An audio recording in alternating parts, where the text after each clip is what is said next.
be like I need a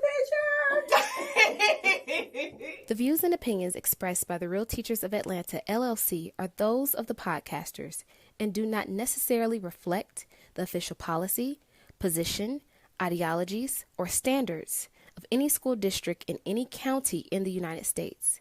Any content provided by our podcasters, guests, and callers are of their opinion and are not intended to malign any religion, ethnic group, club, organization, company, institutions affiliated with the local government, individuals, or anyone or anything. The podcasts and all affiliated with the Real Teachers of Atlanta, LLC, are used for entertainment purposes only. Welcome to the Real Teachers of Atlanta. We are here. Today's episode, we are talking about special education. Drum roll. I don't know if I can do that. It's gonna be too much of a kid. Yeah. I don't know. We can work it out. All right, so let's get into it. Okay. All right. What is special education? What is it? So, special education is a service for students that have issues with reading, writing, basic math. Yeah, it's everything though, right? Yeah, and it's a lot of different things. I mean, it's a whole broad spectrum of what special education can be. Mm-hmm. If a child has behavioral issues, maybe they need extra time on tests because everyone doesn't learn the same. And I think special education is a very interesting program. I'd agree, it is interesting. Speaking from myself, I do special education science, and I do special education. I do it all. Yeah. Yes, you do. Let's talk about where you started. Yes, let's talk about that. That's an interesting story. I'm ready. So, just to go back, just to piggyback off what Ms. Carter was saying, special education is all those things. We cover all those areas of content. Students that qualify for special education do have a disability. We cover anything from language, behavior skills, and learning. Those are the areas that fall up under children with disabilities. Yeah, for IDEA. So I came from Jeanette. I was, I started my career in language arts as a general education teacher, switched counties, and I became a special education teacher, supporting language arts. Now I have a new role. It just gets better. It gets better. It's like fine wine. So I am still a fairly new teacher of special education, but I tell you, I learn new things every day. So I am an EBD teacher. EBD is emotional behavior disorder. So we know, for as when it comes to special education, there's a lot of categories that we don't have time today in this podcast to go over all the categories of special education because it's a lot of acronyms, isn't it? A lot of things that we'll have to cover. So so that's my role in as a special education teacher. So as an EBD teacher, you have to be able to teach all content. Because sometimes your students are not able to push out to a general or a co-taught classroom. Yeah. Let me pause right there. So I just want to make it clear for everybody, just in case you don't know. So we all teach middle school. Mrs. Smith, excuse me. Let me just get that right. Mrs. Smith, okay, as she already explained, she's doing her EBD. I like it. Y'all remember that movie, Mr. and Right? That's what I was thinking. Formerly Miss A. But it reminds me of that movie, Mr. and Mrs. Smith. I don't know. Anyway. Y'all fighting crime and stuff. Did they fight crime? Yeah, they fight each other. Mm-hmm. You know what? The accuracy. Now that you say that. But okay. And Miss Carr, as she said, she does.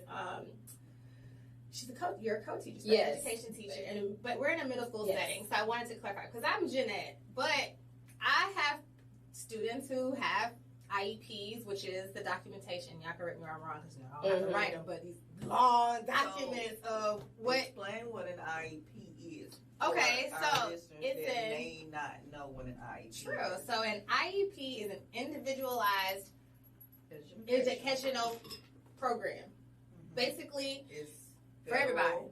Yeah, it is federal. It's based under IDEA, so it is it's a document that has to be followed. This is what your accommodations are, right? So as a gen ed teacher, so I can only speak from that perspective.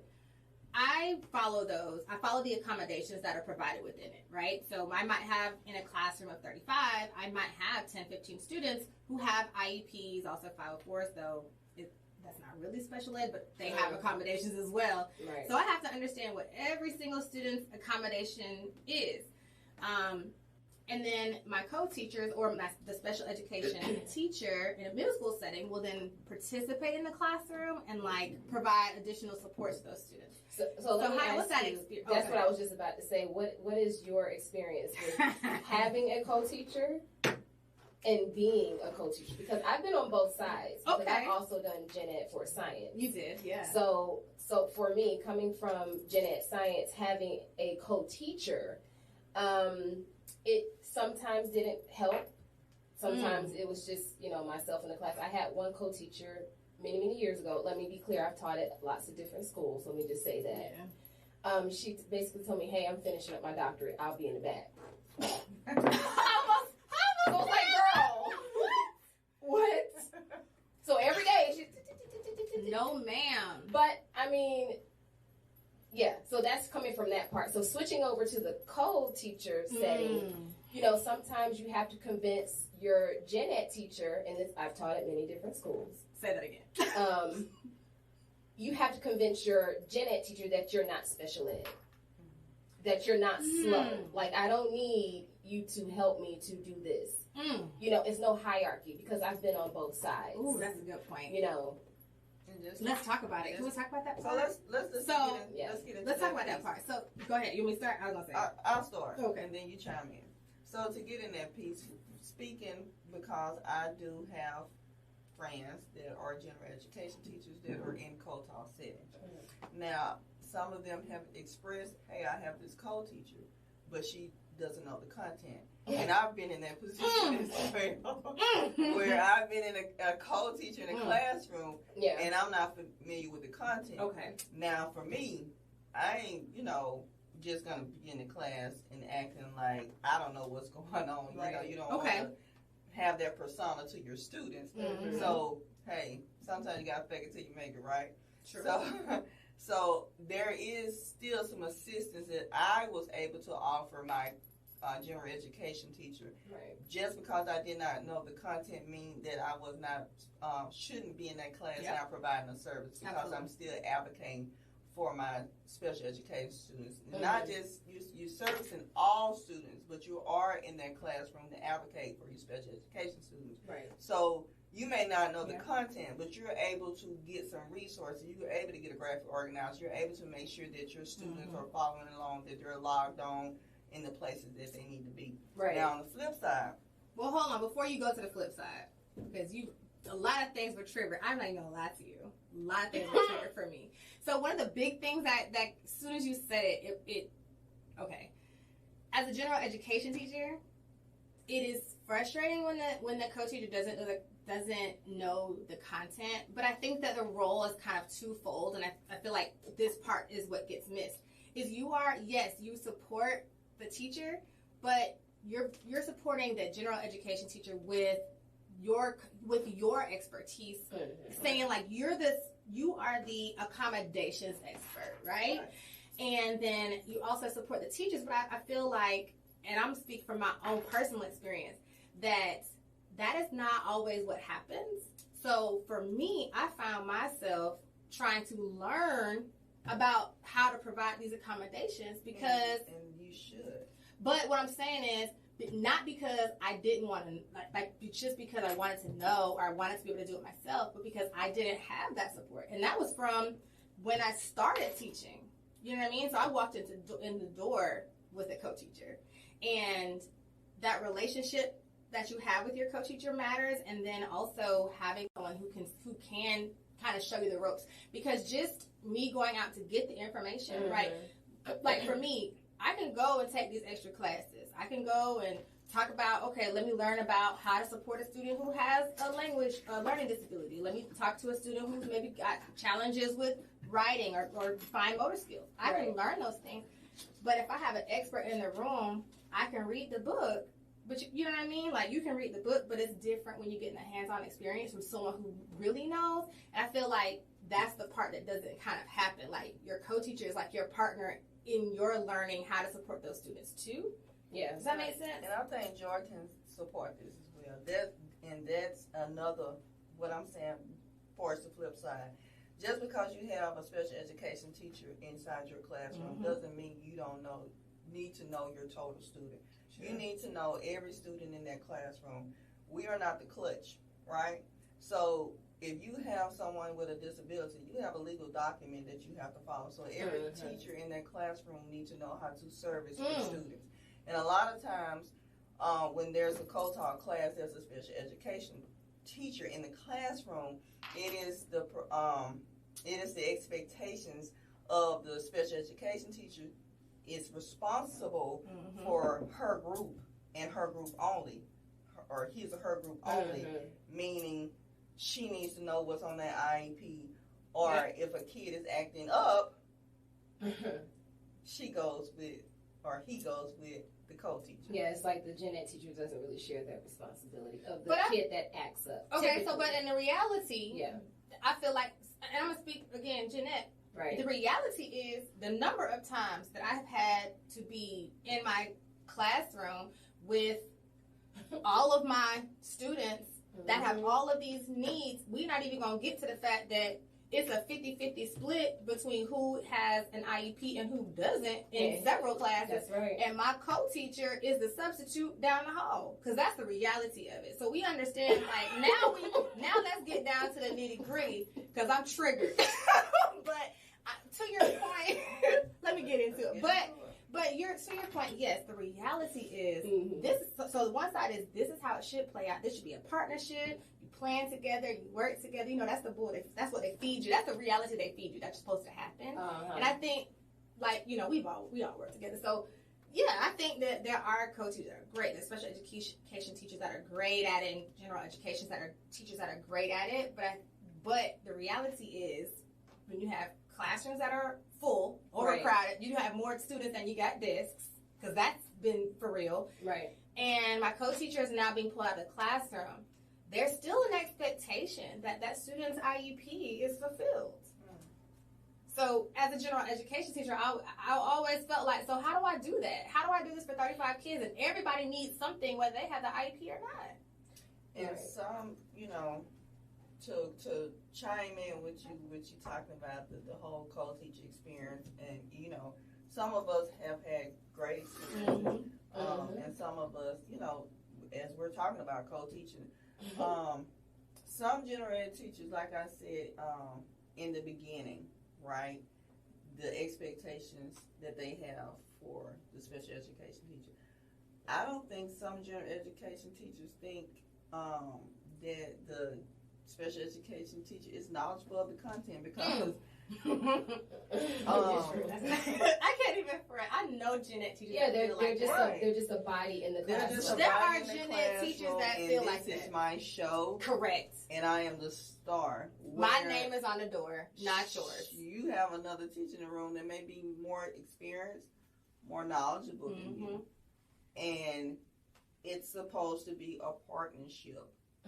You do this piece, I'm doing this piece. You may lead the mini lesson, I may do the small group, X, Y to the Z, but that doesn't always happen. So how do you all think that affects the child? Oh my gosh! So the hierarchy, first of all, I feel like that plays a part into it, because to your point, the power struggle between these two grown-ass adults, I'm going to say it just like that. Yeah, these two grown-ass people where, because I've been in that, I feel like I maybe I'm a different kind of gen ed teacher where I wanted to make sure I understood, because I felt like worst case scenario, I don't have any support. I still want to be able to give my kids what they needed. Right. And I wanted to know, like, what's on the other side of the fence with this when we talk about special education.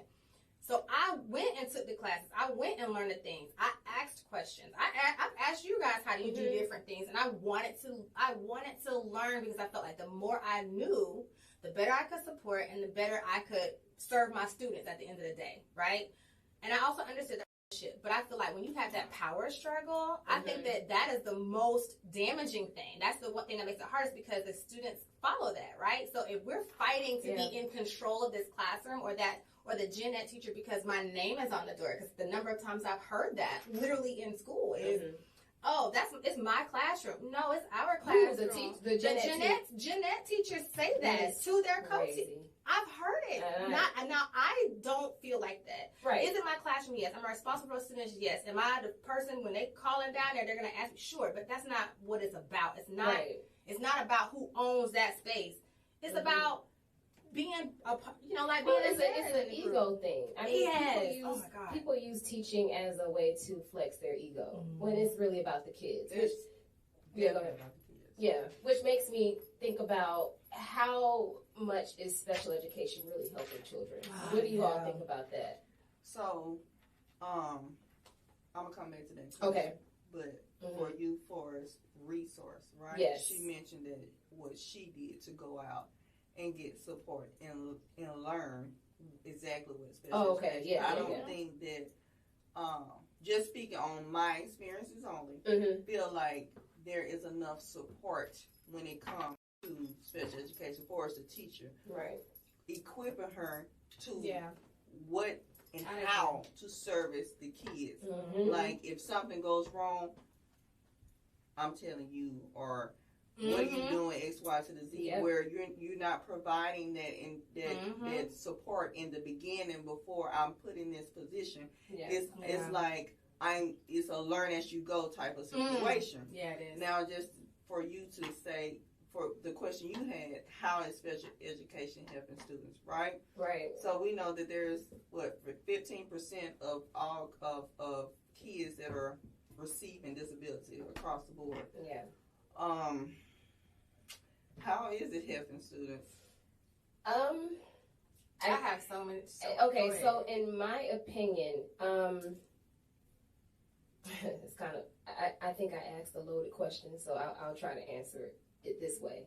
I think that for certain students it can be helpful, and it can get them on the path of success. Like I've had certain kids on my caseload who have tested gifted. So they went from that end to the other end. Yeah. So it can be very helpful. And then there also, it's kind of like putting a Band-Aid on a bullet wound, because a lot of kids have underlying issues. Yeah. If you fix the underlying issues, they won't need the IEP. So it's kind of trying to figure out what your boundary is, because there are certain kids that I've seen that if you fix the diet, if you fix certain things, I mean, of course, I can't fix these things. If you fix the home life, if you actually are attentive to your child as a parent, and we have to put the blame back on the parent in certain situations. Yeah. Because there are certain kids that are born with disabilities and they have to, but there are some parents that are just not there. And as a result, you're going to get a kid that can't read. Yeah. You're going to get a kid that can't multiply. So when we fix these issues, we can't teach you how to be a parent. So it's frustrating, because it's like, if you just do these things as a parent, they won't need the IEP. Oh my gosh, I have so many questions. So then I asked a question on TikTok about, because I knew we were going to have some of these conversations. So I was like, let me see what these teachers know about, right? So I posed the question on TikTok, and similar to what you just asked, like, what is it really, are we really getting the job done? Right. The feedback is pretty much what you said. Like, the feedback that I got overwhelmingly was the parents got to put their piece in there, right? Like, it starts at home, but what really came out of it that I've noticed, and I feel like you will all agree, is parents do not get all the way involved in education like they used to. And I'm saying that, like, as a whole, and I even challenge myself a little bit on this, because like, my kids are a little bit older, and I'm like, they're smart. They know what to do. Right. But does that mean they just need to be left alone to figure it out? No. Right, So even for me, right? But then when you think about students who are receiving services, first of all, there are parents who do not know what services their child should receive. There are parents, like in right now today, there are parents who don't know what their services are for their students. They don't know. They don't come to the IEP meeting, and then I'm not talking about the kids who don't have somebody at home, right? But I'm talking about mom and daddy at the house. They work 9 to 5, whatever. They have because support. The school is a magic school where we are the magicians. Well, some people really are magicians, but that's another story. Right. That's an inside. Shout out to the educators. I really believe that we really have some great special education teachers. So shout out to you. But my thing is, is special education helping students? Yes and no. Okay. I think that, because we know that kids can receive services from 2 to 21 years old, right? Yep. So that's all. That's great. If there is a disability, that's a fact. There's a document. Yeah. That's what we have the IEP. Right. So we've identified that this child has a disability. Yeah. But my thing is, right, because you have to follow it. What is the diagnosis, right?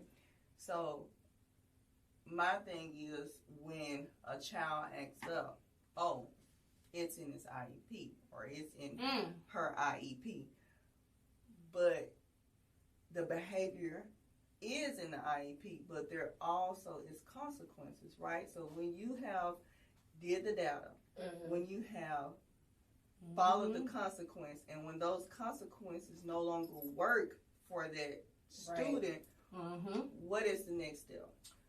And I also believe, just going back again, we do have great educators, special education teachers. What are we doing to make sure for support that they're able to support their students? Have you showed them how to support their students? No. Some of them haven't. Occasional PD.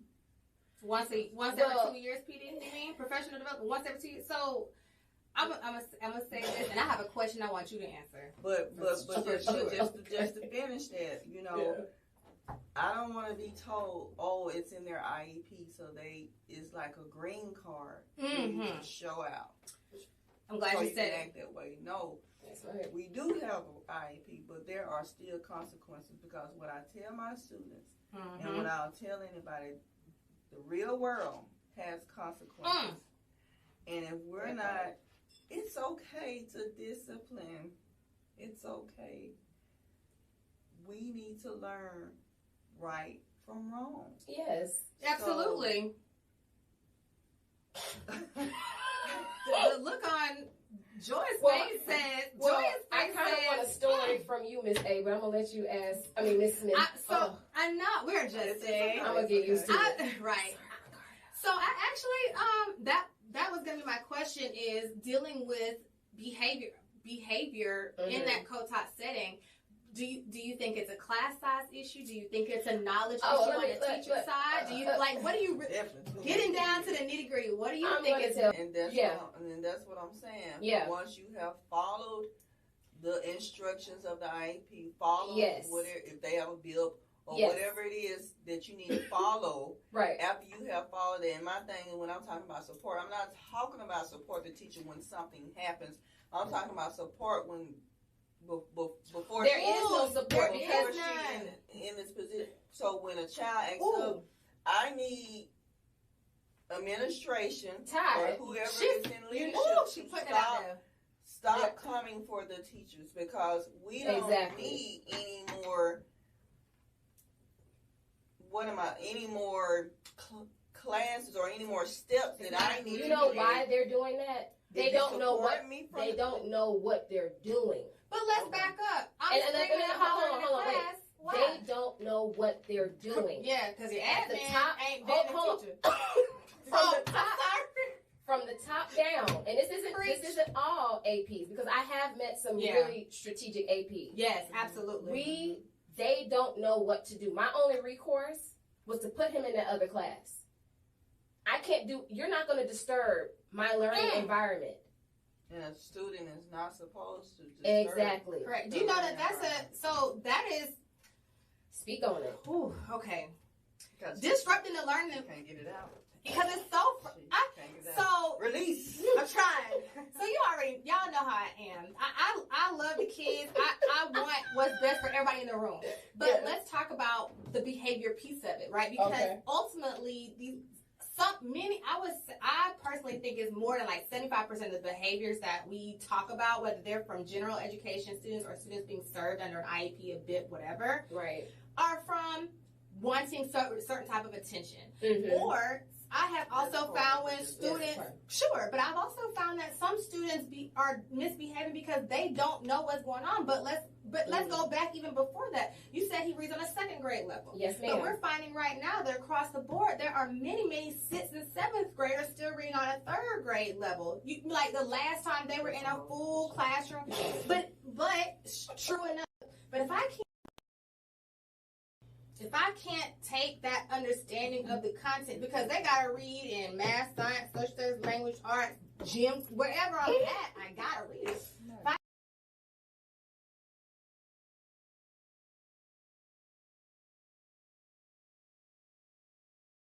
The consequences, and I'll ask you this question.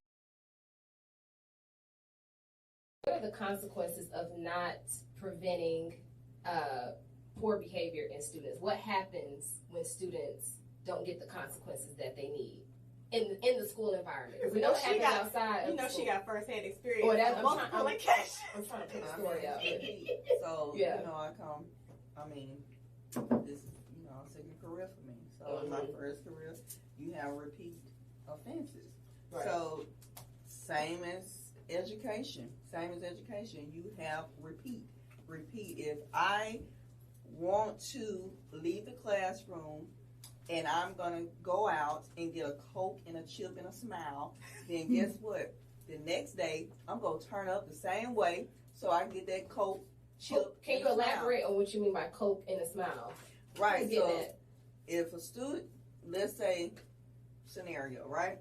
Okay. You talk about what are the consequences. Repeat your question to me. So what happens when a student are not given their consequences? Right. We don't follow. So we have negative, positive behavior, right? Okay. So if I'm reinforcing, so if I come into class, I show out, I want to leave because I don't want instruction, I'll leave the classroom. Right. And I go out and I'm getting talked to about maybe another teacher or someone in leadership. I'm getting talked to. This is my consequence because I misbehaved in class. I left the classroom. My consequence when I go out, I'm getting a chip, I'm getting a smile, and I'm getting a Coke. Right? Yes. Mm-hmm. The child is getting the Coke and the chips. The student that's the reward. That's reinforcing that behavior. Out the teacher's lounge. So that's what I'm saying. The next time I want to show out, in my head, this is what's going to happen. So I'm going to do it again and again because so that's reinforcement. Yeah. We are reinforcing negative behavior because this is what's going to happen if I do you this. said So why I want to come sit down and listen to the teacher do my work? That ain't giving me no Coke, no chip. So why do you think they're doing that? Why do you think that's the only type of consequence that they're giving to students? Some students, because everybody's not getting. Well, most kids are getting. What you mean? Everybody not getting the same treatment? Well, not most of them are. School. Well, I mean, what? Public school? We're not giving everybody the same exact thing. Well, listen. When I was in school, for example, every school has a place for students to go when they misbehave. Yeah. So when I was in school, it was frowned upon. What? It didn't look like Hawaii. Listen, I'm not saying that, not Maui. I'm not saying that we just growl or I'm just trying to use the right description here. I'm not saying that every moment is you screaming, hollering, or not supposed, right. Not supposed to be doing that anyway. But are you making progress though? But what I'm saying is, no, I'm asking seriously because to your point, you can't make progress like that. Every moment is not you punishing, if you want to use that Absolutely. word, for a child. But every moment can't be you are rewarding a child for bad behavior, because we're not teaching our students right and from wrong. And if they're not getting it from home, they're going to come into that school and they're going to turn up, they're going to do the same thing. But there has to be a consequence for our students, because there is a consequence for me, because when that student goes out and do that, you want to come in and give me a consequence. There we you go. want to give me more training. I don't need that. What you mean you don't need more training? Support what I'm trying to do with the student. That's what I mean. Well, I'm going to say this. It's the smile on her face when she say it. I just need you to support. You're so best. But I will say this. I think that you hit the nail on the head earlier when you mentioned, okay, the gen ed teacher, right? Because we are talking about there being two teachers in the classroom again, in a middle school setting, right? Okay. Two teachers are in the classroom, and I want to provide for my students, right? Right. So we're going from the idea that every teacher wants to do that. So first of all, you got to have a partnership with your with your co-teacher, right? With the special education. It is like they used to make us sign marriage contracts. Yes, I remember that. You remember that? I signed one when we came. And that's crazy. I've actually co-taught with the both of you all. Yes, but you know what? You have. That is crazy. You have. But you know what? I won't make comparisons, but you know who my favorite is. But I know it ain't.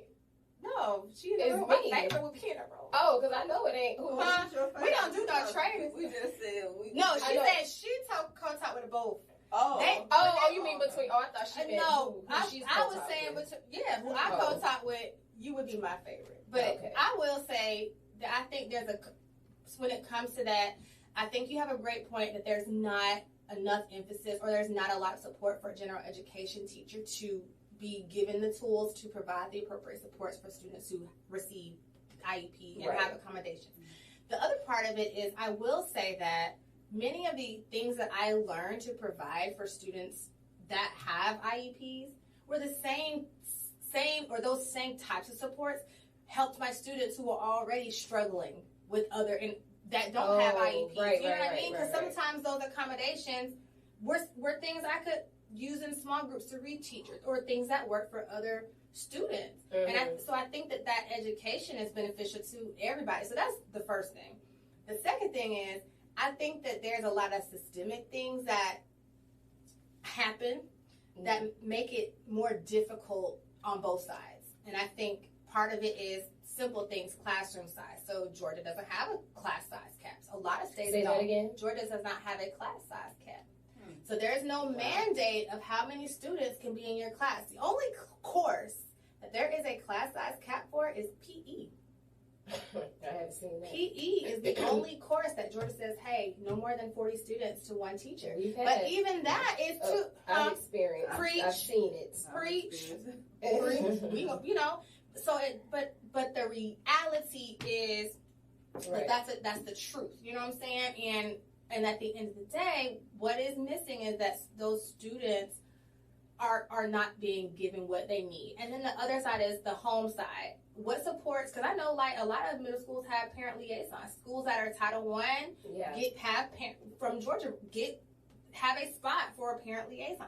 What's their role? What is that person responsible for when we start talking about providing supports for parents? If I am a parent and I'm interested in supporting my student, where do I go to get help?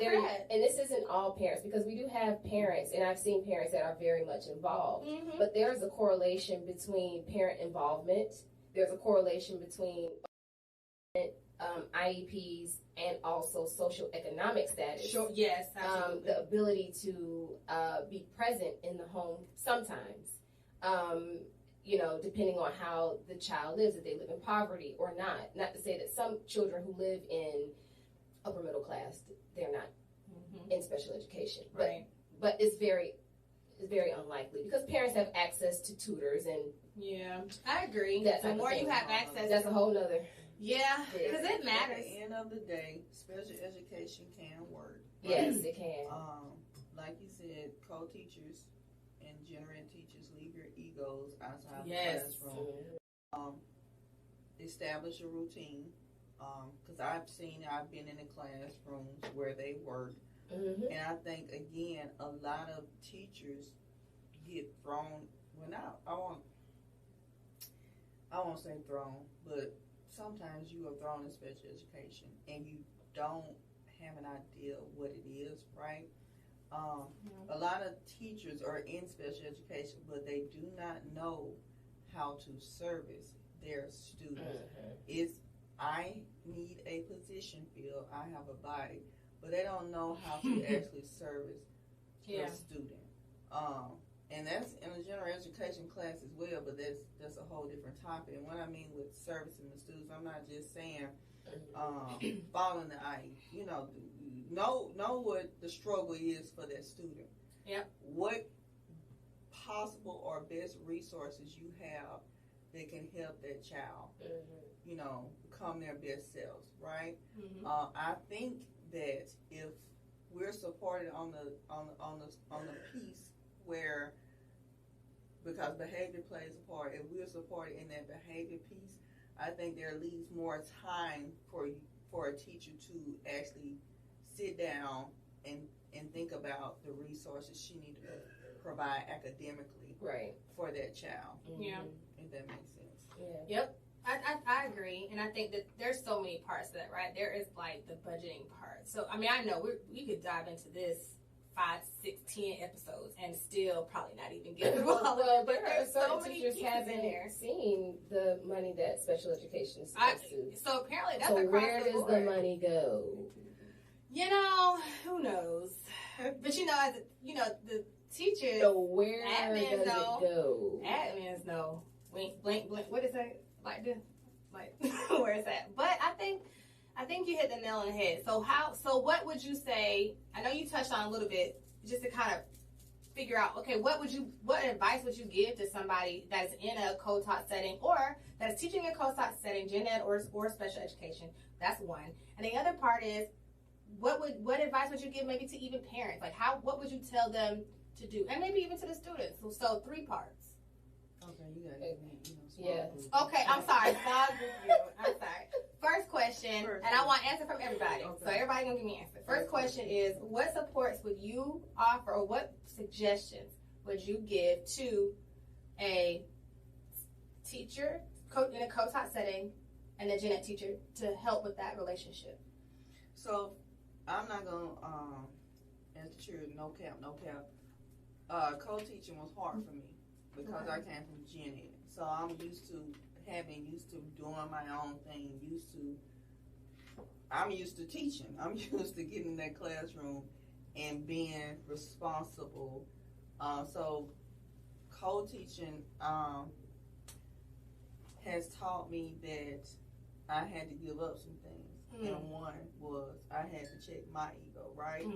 I had to realize this is a shared responsibility. And it is a good thing. You don't realize how much responsibility comes off your plate if you are sharing that same responsibility with another teacher. So just to wrap that question up, the advice that I would give: know the content, just don't be a body in the room. Know the content. Everybody plays a part. Gen ed teacher has a part. You have a part. What can you do to provide service for every student in that classroom? Okay. And that's my wrap up for that question. What's your next question? Well, I was going. Just to piggyback off of what Ty said, it's supposed to be a relationship. So, for example, me and my co-teacher, I'll say, "Hey, I'll take the kids to lunch. Why don't you just take a break?" Or I love you. The number of times I could just go to the bathroom when you were in the room. I don't mind, taking in the lunch. It's whatever. And also knowing the content, like Ty was saying. And just being active with all of the students, not just the ones, going over to the 2 or 3, because they're all your students. So yeah, just being helpful. I think that I would give the same advice, but I will admit, when you said, hey, you can just eat your lunch, that sounded really good. So I think my advice would also be to recognize that you're both human. Absolutely. And work together and help support one another, even in, like, we know we all need a breather. But I do think the biggest thing for a teacher, co-teacher situation is to recognize, like we said earlier, it's a marriage, it's a relationship that you really do have to foster. You don't have to be friends outside of work, but when you're at work, just like how marriage is supposed to be when you're in front of your kids, they don't need to know you fighting. Exactly. You let everybody yes be yes, and everybody, if I said no, everybody said no, because I do think that students play off of that. They do. So my next question, and just to be honest, you have 30-something kids in a classroom. It is great to have support. As a single mother, it is great to have someone to come in your life and help you with those, with your responsibility. It takes a load off you. I am so grateful for my para that's in my class right now, because teaching all 4 contents is tough. Yeah. And so with the help that I have, I'm grateful for, because I am allowed a break. I am allowed to teach this where they may teach something else. So having an extra body in the room is helpful. Next question. So I want to talk about the student. So what would you give as advice for a student who has an IEP or is served under IDEA? Okay, so I'm gonna make this short and quick. I don't think that our parents are telling our students that they have an IEP. I think it's important for our parents to explain at a certain age. Middle school is appropriate. Let your child know their services. Because a lot of them come to school, oh, he's spared. Let them know what that means. Special education students are called other students spared. You're not supposed to laugh. I was keeping a straight face. You were not supposed to laugh. You were supposed to be. Joy, you were supposed to be like me. Stone face. Stone. You're supposed to laugh. The pot calling it kind of black. What is this? Listen, let me finish. Wait. Go ahead, Ty, because I want to say what you said. Because I think if the child knows what their challenges are, they can have a goal that they can set for themselves to be proactive for themselves in the classroom. I'm dead. I'm going to say this little piece real quick. That is the funniest thing to me. I'm sorry, that's funny. And I have to hold my breath. Damn it. Come on, Joy. So I think that kids need to understand, going back to the example where I've had kids who were given the label of SPED and now they're gifted. It is not a life sentence. Meaning you're not going to be sped your whole life. This is just an accommodation that you have. Wait, no. Gifted gets accommodations. Well, I mean, but I'm just saying, like, people forget that. Not the sped, and meaning like they're. Oh yeah, there's different levels. Right. Oh, yeah. Right. Sure. Yeah. Exactly. But a lot of kids think that they're stupid, and when you have that negative self-talk, you take that into adulthood, and thinking that you can't be great. You can be whatever you want to be. Yeah. It's what you tell yourself. Oh, but they need to know. And that's why parents have to explain to them, hey, this is just what you have to get you to this, to the next step, But you are very smart. You can do whatever you want. So we have to change up, how we talk to kids. Well, I think you make a great point, and to kind of just drive it all home, it's like you said, it's not a life sentence, and we all get help to make it. The most successful person in the world. Listen, there's a lot of stuff I don't know how to do. I done messed up some chickens so many times. Anyway, so and my dancing ain't the best. But anyway, so where can they find us? So we are here. So we are the Real Teachers of Atlanta. I got Miss Carter, Mrs. A. You can call me Joy. I know you a little bit. I know. You can call me Joy on Tuesdays. So we got Joya. I'm Nikki, and we got Ty. And you can find us on all platforms at Real Teachers of Atlanta, and that is not ATL, that is ATLANTAGA. Y'all know the rest. But Real Teachers of Atlanta on all platforms. Hit us up on IG, TikTok, Facebook, and Instagram. Did I say that one? Instagram, Facebook, everywhere. YouTube is where you will find full episodes of our podcast, vlogcast, whatever you want to call it.